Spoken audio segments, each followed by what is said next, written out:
Happy Monday. If you are here with me live, let me know that you are here with me live. Let me get my comment section together. I just wanted to hop on really quickly. To come talk to y'all this Monday morning. Happy Monday morning. Marvelous Monday.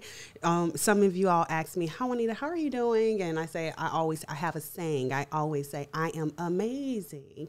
And some of you giggle and you chuckle when I say that because you're like, oh, I want some of that. Well, you are amazing and you can choose to be amazing despite all of the things that are happening, right, in life and all the things that are going wrong. You can choose the words that you let come out of your mouth. And my declaration is not that all things are always just sunshine and roses and everything is going the way I had planned. See, that is a difference. Many times we think that to be amazing, everything has to be going the way that is planned. No. I get to choose the words that come out of my mouth, and I choose to say that I am amazing because I am amazing. I woke up this morning. I have clarity of thought. I have coffee, right? I get to come and chat with you all this morning. So I get to choose the words that come out of my mouth. And if those words are, I'm amazing, that is my declaration. So again, that's not what I came on to talk to y'all about this morning. So when y'all are here live and you're here, let me know where you're tuning in from. So you can see that the caption this morning, I woke up with this thought on my mind and I wanted to share it with you guys because I don't know, is it just me? But let me tell you what terrifies me about AI. What do you all think terrifies me about AI? What terrifies me most people would say, well, it's probably that, the unknown, or it is probably, I don't know, it's going to replace jobs or, all these different things. These are the things that I commonly hear when people talk about AI, their fears of AI. Okay. But what terrifies me most about AI, I want to know what you think. What do you think is the thing that terrifies me most about AI?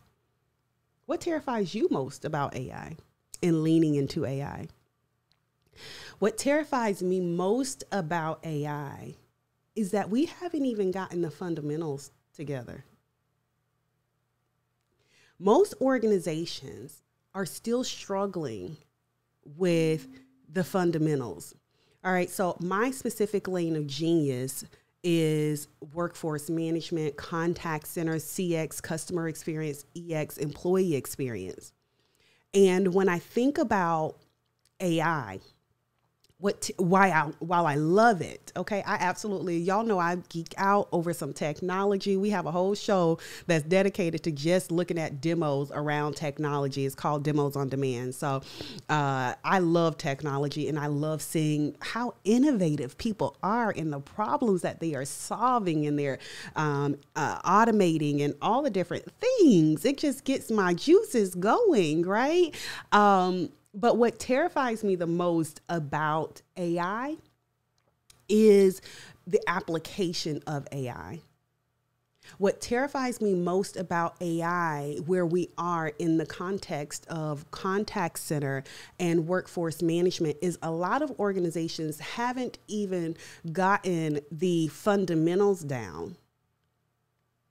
They haven't perfected the fundamentals, yet they're being pushed AI. I'm going to sip on this is coffee, it's not tea. I'm going to sip on my coffee this morning because I know, I be getting on here causing all kinds of trouble, but it is the truth. Most organizations, when we think about CX and EX and WFM, they are still at the precipice. They're still at the beginning and they're at this peak of, amid the pandemic, we were just getting to customer experience. And then the pandemic happened, everybody went home, all the different things. And now there is this shift in focus, rightfully so, to employee experience. Because you all know, I say this all the time, without an employee experience strategy, your CX strategy is, drum roll, trash. That is right. And I know I get flack about saying this all the time. I get flack about saying, well, just because you have a good employee experience strategy, yeah, that's my mimic. That's my mimic of, I don't know. But people say this all the time. Well, just because you have a good employee experience strategy doesn't mean that your customer experience strategy is going to be any better. But you tell me the last time, okay, when was the last time you went into an establishment and the employee was ill-equipped, okay, unempowered, disengaged, right? So they were not equipped, weren't empowered, and they were disengaged, and you had a great experience, customer experience. Tell me, I'll wait. When was the last time? There wasn't, okay? There wasn't. So my point in saying without an EX, employee experience strategy, or CX strategy is trash is because at the EX is CX. Okay. Employee experience equals customer experience. And if we're not focusing on employees and making sure that they are equipped, they are empowered, and they are engaged, then your CX as a byproduct suffers. Okay. Now, of course, you're going to always have that outlier, and that no matter how much you equip them, you empower them, you engage them, they're just going to do what they want to do. That means that they are not a good fit, okay, for the role in the culture of the organization. That's a different conversation for another Juanita rant, okay? That's a different conversation. But for those employees that are equipped, empowered, and engaged, that is the core, that is the fundamental of having a good customer experience. Think about the last time you had an amazing customer experience. Even if you had a challenge with the product or a service, what made that customer experience so exceptional? It was that they were able, the person who you were engaging with on behalf of the business was skilled. They were able to identify, okay, this is the problem and this is the solution. They were empowered, meaning that they could actually do something about it. So many times organizations focus on equipping and not empowering. Again, that's a conversation for another chat at another time. But they were empowered, okay, meaning that they could actually do something about the problem. And then they were engaged. They were in tune.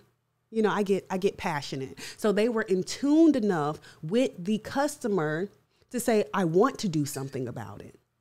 So you have to have those three variables when we're thinking about having a good customer experience: equipping, empowering, and engaging employees. Because if we don't have a good employee experience strategy, our customer experience is going to suffer. And so what scares me, what terrifies me about AI is not that it's not necessary. It's not that it's not needed. It is that many organizations are still struggling with equipping, empowering, and engaging. Just the manual things that we are now moving to a place and space in which AI and the technology is so far ahead of where a lot of organizations are, just in the fundamentals, that if we don't perfect the fundamentals, we will suffer. Period. If we don't perfect the fundamentals of equipping, how do we train people? How do we make sure we give them, pass on, do knowledge transfers, give them the skill, micro training? If we don't perfect that, if we don't perfect empowering people so that they have the authority, they have the autonomy to do the job that we have paying them to do, right? If we don't make sure that we create a culture and environment where people are engaged, they want to be there, then all the AI in the world ain't gonna save us.